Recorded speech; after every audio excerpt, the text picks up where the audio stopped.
Sir Keir Starmer calls for Boris Johnson to bring in national lockdown within 24 hours.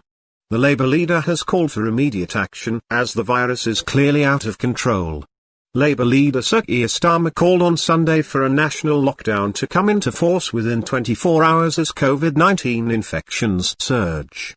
The virus is clearly out of control, the Labour leader said. And there's no good the Prime Minister hinting that further restrictions are coming into place in a week, or 2 or 3. That delay has been the source of so many problems. So, I say bring in those restrictions now, national restrictions, within the next 24 hours. That has to be the first step towards controlling the virus. He added, nationwide lockdown. The Prime Minister has hinted that that's going to happen, but he's delaying again.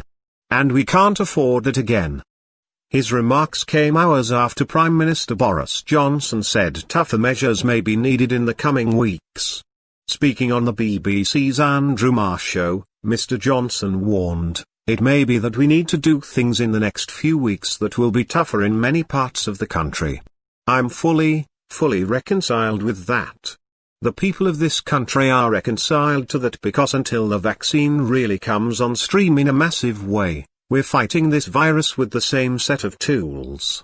It was reported that Mr. Boris was thinking more of beefing up restrictions in areas of the country not yet in Tier 4, as opposed to even tougher Tier 5 measures. It came as the National Education Union claimed that nearly 500,000 people watched their Zoom call where they discussed a petition demanding that all schools and colleges move immediately to online learning other than for vulnerable children and those of key workers. They tweeted, "We've just run the numbers and 400,000 people watched our Zoom call. The strength of feeling of our members is clear." The biggest political online meeting in UK history. Despite the union's demands, Sir Keir claimed that shutting all schools tomorrow would only add to the chaos. He added, "Everybody wants children back in school. There is nobody that would argue with that. Of course that's what we all want. It's inevitable more schools will close. I don't want to call for the closure of schools tomorrow morning and add to the chaos, but we do need to recognize that it is inevitable that more schools will close, and we need a plan in place to deal with it. But it can only be part of a wider strategy that has a national lockdown in place in the next 24 hours. The Prime Minister is hinting at it, but he's not doing it.